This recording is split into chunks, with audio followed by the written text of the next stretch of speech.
বিসমিল্লাহির রহমানির রহিম।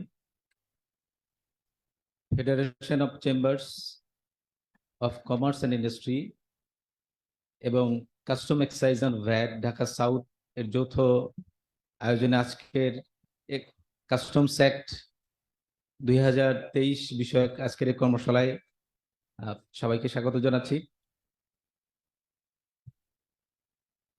আমাদের কর্মশালার শুরুতে বিসিসিআই সভাপতি মহোদয় নতুন আইনে ডাব্লিউসিও এবং ডাব্লিউটিওর বিষয়াদির বিষয়ে যেগুলো বলেছেন, আমরা আলোচনার পরবর্তীতে ইনশাল্লাহ সেই বিষয়গুলো নিয়ে আমরা আলোচনা করব।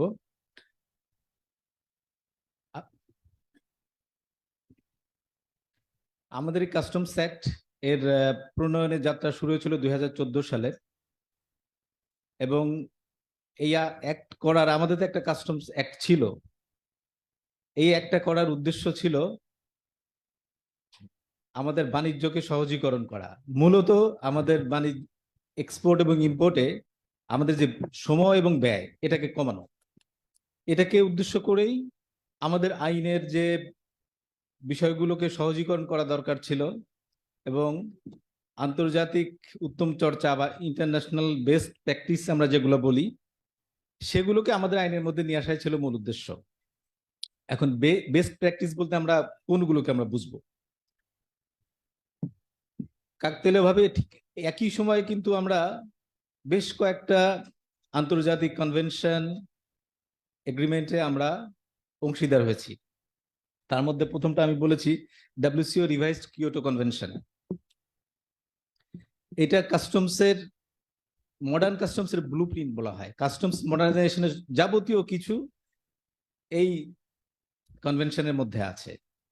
আমরা 2012 সালে এটাকে আমরা এটাকে অ্যাক্সেস করি, এটাকে আমরা অনুমোদন দিই যে আমরা এটা বাস্তবায়ন করতে যাচ্ছি অফিসিয়ালি। এটা বাংলাদেশের পররাষ্ট্রমন্ত্রী দেশের পক্ষে এই অঙ্গীকার করেন যে আমরা এই কনভেনশনটা বাস্তবায়ন করব।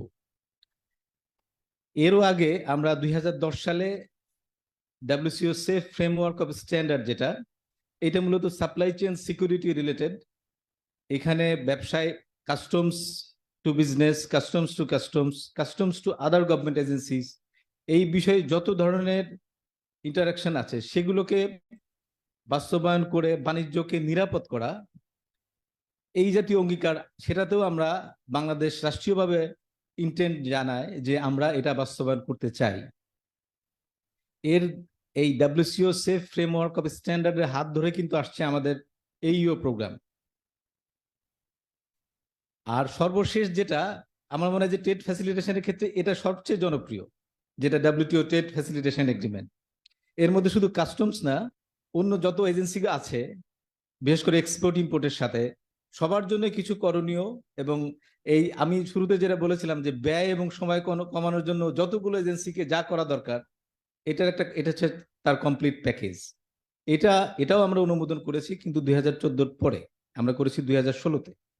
বাট ততদিনে কিন্তু এগ্রিমেন্টটা পাস হয়েছে। বালি কনফারেন্সে 2013-তে যেটা হয়েছে সেখানে কিন্তু এগ্রিমেন্টটা পাস হয়েছে, এবং আমরা ততদিনে জেনে গেছি যে আমাদেরকে 1 বছর বা 2 বছর পরে হোক বা আগে হোক আমাদেরকে এগ্রিমেন্টটা বাস্তবায়ন করতে হবে। আমাদের আন্তর্জাতিক যে কমিটমেন্ট, এইটার পাশাপাশি আমাদের নিজেদের জন্য আমাদের আইনটা পরিবর্তন করা জরুরি ছিল। কারণ আমরাও চাচ্ছিলাম যে আমাদের এক্সপোর্ট ইম্পোর্টের যে সময় সেটা কমুক, এটার যে ব্যয় সেটা কমুক। আমরা আইসিটি বা ইনফরমেশন টেকনোলজি যতটুকু আমরা ব্যবহার করি তার থেকে যেন আমরা অনেক বেশি ব্যবহার করতে পারি। আমাদের এই আইন প্রণয়নে আমাদের ডেভেলপমেন্ট পার্টনাররা আমাদের সাথে ছিল, এবং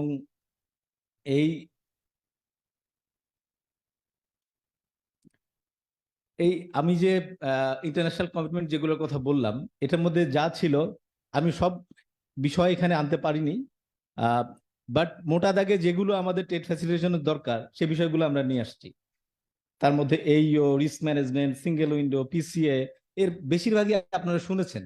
এরা কার্যক্রম কিন্তু আমরা এই আইন বাস্তবায়নের আগেই অনেক কিছু আমরা শুরু করেছি। তারপর নন ইন্ট্রুসিভ ইন্সপেকশন, তার মানে আমরা স্ক্যানিং এর যে ব্যাপক ভিত্তিক স্ক্যানিং প্রচলন, অ্যাডভান্স টুলিং, তারপর যে আমাদের ট্রান্সপারেন্সি, যেটা বিশেষ করে আমাদের আইন কানুন ওয়েবসাইটে প্রকাশ করা, কেউ প্রশ্ন জিজ্ঞেস করতে চাইলে সেই ইনফরমেশনটা তাকে দেয়া, এই জাতীয় ইনকোয়ারি পয়েন্ট এস্টাবলিশ করা, এই সবগুলো কিন্তু আমরা করেছি বা করছি। এই বিষয়গুলো কিন্তু এই আইনে একদম সুস্পষ্টভাবে ফরমাল আকারে আনা হয়েছে, যেটা সরকার কিংবা কাস্টমসের জন্য এক ধরনের বাধ্যবাধকতা, কাস্টমসকে এই কাজগুলো করতে হবে। আমার প্রেজেন্টেশনে আমি আমাদের কাস্টমস, নতুন কাস্টমস আইনে 269টা ধারা আছে। এই সবগুলো ধারা নিয়ে আলোচনা করার মতো পর্যাপ্ত সময় আসলে সম্ভব না।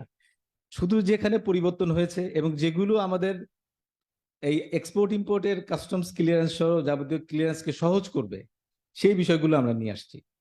তো আমি শুরু করতে চাই সেলফ ক্লিয়ারেন্স দিয়ে। এই জাতীয় বিধান আমাদের আইনে ছিল না।